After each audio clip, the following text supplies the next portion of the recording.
Hello everyone, कैसे हैं आप सब और क्या हाल समाचार हैं आपके। आईपीओ वापस से धमाका करने को तैयार है और सबसे प्यारी चीज है, बिल्कुल अलग टाइप की कंपनी। मतलब स्टॉक मार्केट में इस तरह का बिजनेस करने वाली कंपनी लिस्टेड ही नहीं है, तो यानी आने वाला है मजा पूरा।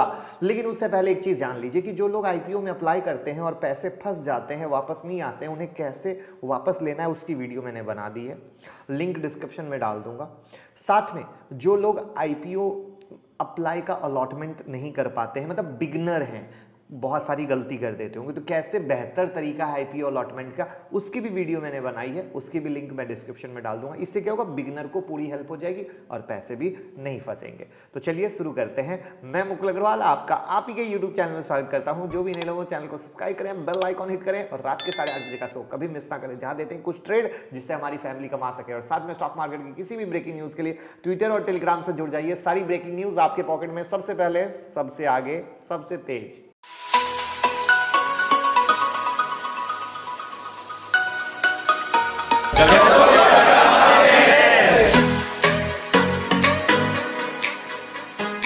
आईपीओ का नाम है Paras defence and space technology. Defence और स्पेस आके जुड़ गया, राइट। इससे आप समझ ही गए होंगे कि डिफेंस और स्पेस इंजीनियरिंग बेस्ड प्रोडक्ट बनाने वाली कंपनी है और गिनती की कंपनियों में से एक, राइट। अब डिफेंस और स्पेस सेक्टर में कंपनी मेनली 5 वैरायटी के प्रोडक्ट ऑफर करती है। Heavy engineering, defence and space optics, defence electronics, EMP solution और नीस टेक्नोलॉजीज। एक सबसे अच्छी बात यह है कि यह पहली ऐसी कंपनी है जो डिफेंस और स्पेस सेक्टर में वर्क कर रही है और स्टॉक मार्केट में लिस्ट होने जा रही है, तो बहुत मजा आएगा। देखिए, कंपनी में 400 प्लस इंडस्ट्री एक्सपर्ट काम करते हैं और कंपनी हर तरह के स्पेस और डिफेंस प्रोजेक्ट जैसे rocket, missile programme, space and space research programme, naval systems, land and armoured vehicles, electronic warfare, उसके बाद surveillance system, electromagnetic pulse protection में भी एक्टिविटी परफॉर्म कर रही है। यानी बहुत अच्छा रेंज जो डिफेंस सेक्टर में चाहिए होता है।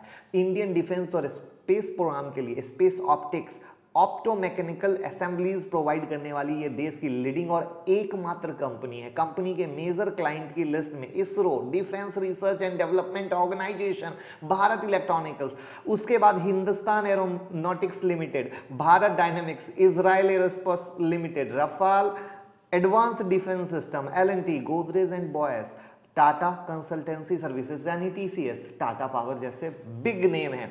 अब कंपनी ने दुनिया के कुछ बेहतरीन टेक्नोलॉजी कंपनियों के साथ पार्टनरशिप भी कर रखी है खुद को बेहतर बनाने के लिए, और भारतीय डिफेंस और स्पेस सेक्टर को बेहतरीन स्थिति में लाने के लिए काम कर रही है।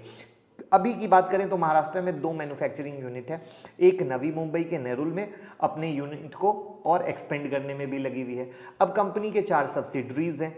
पहला Paras green optics private limited, दूसरा ओपेल टेक्नोलॉजी पीटीई लिमिटेड, तीसरा पारस एरोस्पेस प्राइवेट लिमिटेड, चौथा Paras anti drones technology private limited. काम बहुत ही सेंसिटिव एरिया का कर रही हैं, ये समझ में आ रहा है कि नहीं आ रहा है। देखिए, कॉम्पिटिटिव स्ट्रेंथ की बात करें तो डिफेंस और स्पेस के लिए कंपनी कई तरीके के प्रोडक्ट और सर्विसेज ऑफर कर रही हैं। देश के डिफेंस और स्पेस के लिए ऑप्टिक्स के कुछ मैन्युफैक्चरर में से ये एक काउंट होती है। अब कंपनी के वर्क को गवर्नमेंट के आत्मनिर्भर भारत और मेक इन इंडिया इनिशिएटिव के साथ जोड़ा जा रहा है, जिससे इन्हें बहुत ही फायदा मिल सकता है। स्ट्रॉन्ग R&D है, इनोवेशन कंपनी में टॉप लेवल की कंपनी है, गवर्नमेंट ऑर्गेनाइजेशन के साथ स्ट्रॉन्ग और लॉन्ग लिव कस्टमर रिलेशनशिप में है। अब कंपनी के प्रमोटर कौन है, तो देखिए, शरद वीरजी शाह, मुंजाल शरद शाह कंपनी के प्रमोटर हैं, जिनकी total share holding near about 57% की है मेरे दोस्त। यस, और अब यहां पर इनके फाइनेंशियल को देख लेते हैं। फाइनेंशियल आपके सामने है 2019, 2020, 2021, जहां पर प्रॉफिट आफ्टर टैक्स में अगर आप देखो ना तो 2019 में अच्छा है, 2020 में मामूली बढ़ोतरी है, लेकिन 2021 में कमी आई है। क्या कोविड का इंपैक्ट है, ये देखने वाली बात होगी। यानी आगे का आने वाला जो इनका फाइनेंशियल ईयर का रिजल्ट रहता है वो कैसा रहता है, यानी अभी के हिसाब से देखें तो मोटा मोटी एक जैसा है। अब बात करेंगे ऑब्जेक्ट क्या है लाने का। तो देखिए, एक्सपेंशन के लिए हेवी फंड कैपिटल की नीड है, और ऐसे भी ये जो बिजनेस कर रहे हैं ना, इसमें बहुत पैसा चाहिए। फंड से अपनी बोरिंग और डेट को कम करने वाले हैं, जनरल कॉर्पोरेट पर्पस को यूज करने वाले हैं। साथ में इनके आईपीओ की डिटेल को देख लीजिए, 21 सितंबर को आ रहा है, 23 सितंबर को बंद होने वाला है।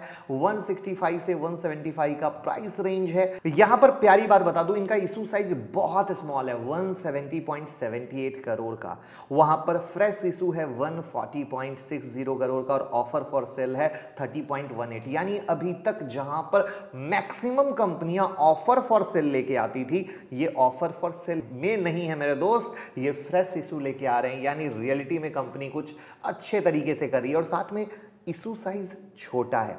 और एक रिकॉर्ड कहता है मेरे दोस्त, जिनका इशू साइज छोटा होता है उनके आईपीओ में 70 to 80% चांस होते हैं ब्लास्ट के।